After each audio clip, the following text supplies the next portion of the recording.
Hello, and welcome once again to— Oh god, the spiders! Ah, get them off me! Last time we saw how the infantry man dealt with the spiders, which was by hiding in a tank and running away. This time we shall see how our Pale Wing friend manages to destroy them all utterly. Hopefully. Some weapons picked.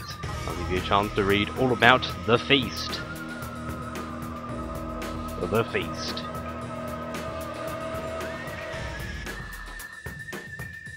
The feast.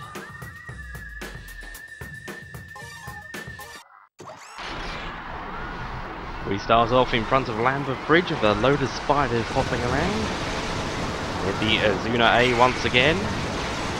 I forgot to mention, but the best thing about the Azuna A is how it passes through enemies, so you can shoot more than one at a time. Also have equipped the E3 plasma launcher, the second improvement upon the E1 plasma launcher from the very first video. I've gone and equipped myself two very power draining weapons. This is not a good idea. Managing energy will be very important for success in this level, as being caught out in the open with no energy and no ammo will result in a webby death. Now this level is a little different from usual. We got a new thing is going to be introduced at the end, but right now we have three groups of spiders. One was directly ahead of us and the second one is across the bridge. See them hopping towards us. As mentioned before, the only way the spiders can move is by hopping around. Look at them go. For the Pale Wing at least, gaining the high ground is fairly important. While they can cling to surfaces like the ants, they can't or just simply walk up them. This makes it much harder for them to get on top of things. Which is nice, because you can be on top of things. However, their webs don't seem to obey the usual laws of clipping and will still hit you even when you're standing on a roof. It can be a nasty surprise. Going by the mission blurb from the previous mission, All Eyes, if you remember the name of it, you probably don't know, because who even bothers to read those things? Describes these as a new type of Gigantor never seen before. This implies that the spiders are brand new to this game, did not appear in a monster attack. Once again, I cannot confirm whether they did or not until my copy arrives.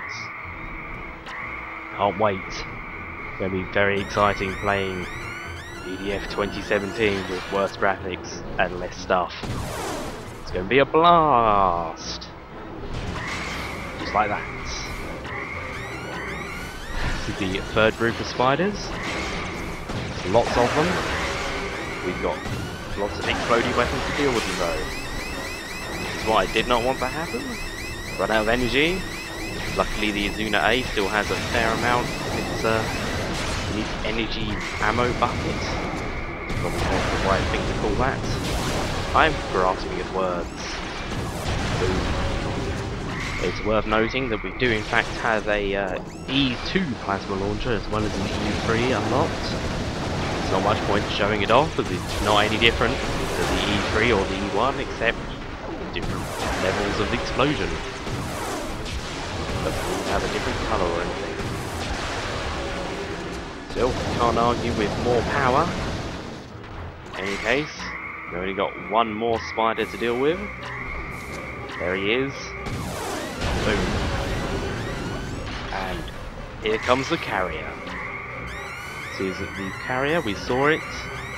Well, I say the carrier, it's a carrier. We saw it in the cutscene to the previous mission. This is the first time one has appeared with a dot on the minimap. What does that mean? Watch as it drops a load of spiders. That is no good. Stop that. It means we can kill it. Killing it is our first priority. Those spiders are fucking miles away. We have ample time to waste all our energy blowing up the carrier. What carriers do is drop a set number of spiders, or ants, or in fact any other enemy. It's usually ants or spiders though. Once you've killed enough of them, it will drop the same number again. They are fairly nasty. Dealing with them as quickly as possible is always your top priority. Dealing with less enemies is much better than dealing with lots of enemies. Not sure if the carrier actually does behave this way in this first initial level. For all I know, it might just drop one lot and then go away. I'm not going to give it the chance to though, because I've got a plasma cannon and I'm not afraid to use it. But we've successfully survived the spiders once again. Their numbers are dwindling. We remain victorious. Dodge that! Oh, I dodged it. Fine then. Dodge this. It didn't. We won. Spiders are all dead. They're all dead. Hooray. As per usual, we're moving on to a second level. Changing our equipment as we're playing as the infantry. Usual character rotation continues. Got a couple of new weapons to show off as we deal with the carriers. One thing to note is this mission description is completely wrong. Sources do not pour out of the carriers. One drops spiders, the other one drops ants. Guess which one I want to kill first. Go on, guess. It's also wrong in another respect, which we'll discover later. We have the SNR 227 sniper. In fact, the SNR 227R. That's the one that drops spiders. Let's shoot it a lot. Doesn't look like it's doing anything, does it? Still doesn't look like it's doing anything. And now it's smoking and exploding. The spider one dealt with. And we have the Volcano 2W, a double-barreled rocket launcher, which is everything you would imagine of a double-barreled rocket launcher, except for the fact it only has one barrel. Graphical deficiencies aside, the Volcano 2W is an amazing weapon. Fires 2 rockets. 2 rockets means 2 explosions. 2 explosions means more spider death. You may recognise the SNR 227R from the description of the SNR 227. Just a moment. I have gained a newfound appreciation from tanks after the last episode. I'll be using them as much as possible in the future. I love tank. Tank saves me from spidery death. Suck it, spiders. I'm in a tank. As I was saying, the SNR blah blah blah, the one with the R code rather than the no R code. R for rapid, presumably. A rapid fire variant, of course. It deals less damage, but it fires faster. This means it is a better weapon. The measure of weapons in this game is generally damage over time. A weapon that deals half the damage but fires 3 times as fast will always be superior. SNR is, as ever, effective at close range. Bullets travel time seems to be a little faster too, which is nice. If I was to compare it to the AS-18D, it would be that it has a longer range but a slightly lower damage, with half the ammo capacity, and I believe a slightly longer reload. You may have noticed the ant dropping saucer is still very much in the air. Well, it was until I just blew it up a moment ago. That was the explosion. I had thought I got it at the very start, but no, what I saw was a bit of smoke and not quite enough damage.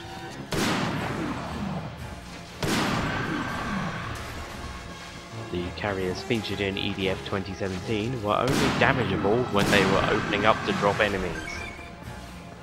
The carriers in this game are not so, which makes them much easier to take down. When I first played this, I spent quite a while waiting for it to drop enemies or shooting into the little hole in the middle, thinking that was the only way I could do it. Thankfully, I eventually worked it out. At this point, I realised just how far away those ants are, so I head back to the tank. I was actually looking for the air bike, which was in this area. I may have blown it up somewhat with a volcano blast. Sniped that ant pretty well by making the tank look amazing. It's because the tank is amazing. It's my new best friend. I should call it Percival. It shall be with me always. Getting used to the tank's controls does take a little while. Percival moves with the left analog stick and the turret turns with the right analog stick. The turret is affected by the camera as the camera is fixed to the turret. The tracks, however, are not. Pushing upwards will always make it drive forwards. Be a little disconcerting. With one spider left there. How did it avoid me? I don't know. But these houses are in the way. They must be destroyed in order to kill that ant. Necessary sacrifices. Necessary sacrifices. As usual, we have one more thing to look at this episode. The blurb for this mission told us to bring along a sniper rifle, or a rocket launcher, or a similar long-range weapon. We shall not comply. Instead, I have equipped the rapier twice. That's right, you can equip two of the same weapon. It's sort of a waste. The infantryman cannot even reload one weapon while using another. So any strategy involving firing one while reloading the other is completely useless. In any case, let's see how long it takes to kill this carrier with the rapier. And go. And that did it. Doesn't take very long at all now, does it? Reminder, the rapier is the very first weapon you're given in the game. It's sort of ridiculous, but I love it so. The second carrier also sounds no chance against our amorous advances. I think it died just after we reloaded there. We probably have saved a little bit on the last carrier and taken two out with one single clip. Oh, it's a weapon. I wonder what it is. Bye.